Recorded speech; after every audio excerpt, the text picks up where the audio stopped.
गांव सागरपुर। सर्दियों का मौसम था। हवा इतनी ठंडी थी कि पेड़ों की शाखें भी कांप उठती थी।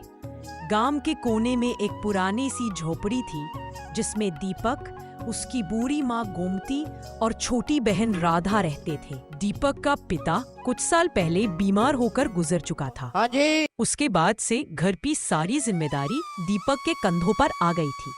दीपक सुबह से शाम तक दूसरों के खेतों में मजदूरी करता था ताकि माँ बेटी को 2 वक्त का खाना मिल सके। लेकिन इस साल हालात और भी बुरे हो गए थे क्योंकि पूरे गांव में सूखा पड़ा था। खेत बंजर हो गए, पानी के कुएं सूख गए और अब तो लोग पीने के पानी के लिए भी तरस रहे थे। एक दिन गांव के चौधरी हरिनारायण ने ऐलान किया, जो भी मेरे खेत में कुआं खोद देगा उसे 50 रुपए और अनाज मिलेगा। दीपक ने तुरंत हामी भरी। माँ ने डरते हुए कहा, बेटा ठंड बहुत है, उस सूखी मिट्टी में खुदाई कैसे करेगा? दीपक मुस्कुराकर बोला, माँ जब तक उम्मीद जिंदा है रास्ता बंद नहीं होता।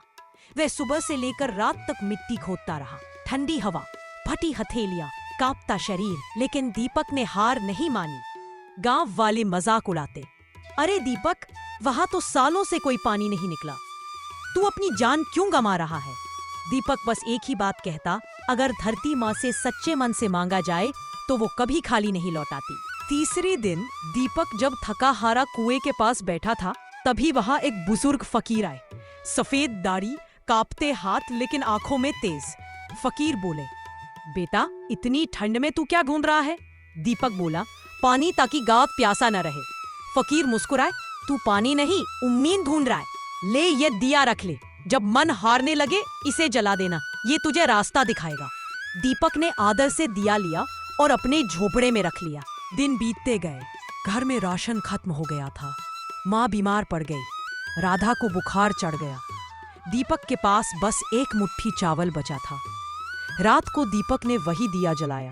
ठंडी हवा चल रही थी पर दिए की लौ बुझी नहीं। दीपक ने मन में कहा, जब यह दिया ठंडी हवा में भी नहीं बुझा तो मैं क्यों हार मानूं?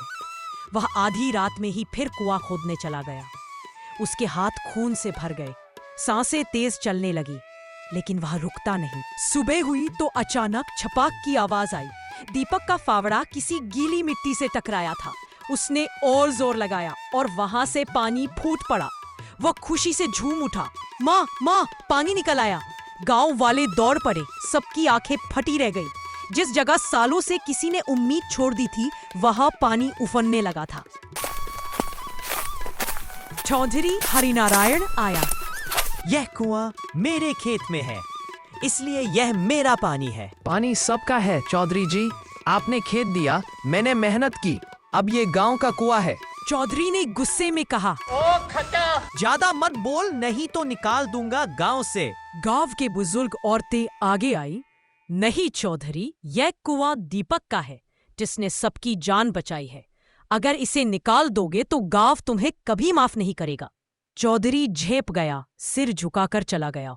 अंतिम मोड़, दीपक की आखिरी रोशनी, धीरे धीरे कुएं का पानी पूरे गांव में पहुंचाया जाने लगा। गांव फिर से हरा भरा होने लगा, लेकिन दीपक की माँ की तबीयत और बिगड़ गई थी। एक दिन गोमती ने कहा, बेटा कई मेहनत से गांव जी उठा, अब मैं चैन से जा सकती हूँ। दीपक ने आंखों में आंसू भरते हुए कहा, माँ तुम कहीं नहीं जाओगी। रात को माँ की सांसें थम गईं। दीपक ने माँ के सिरहाने वही दिया रख दिया जो फकीर ने दिया था। उस दिए की लौ उस रात इतनी तेज जल रही थी कि पूरे गांव ने देखा, मानो दीपक की मेहनत, उसकी माँ की दुआ और उसकी आत्मा सब एक रोशनी बन गई हूँ।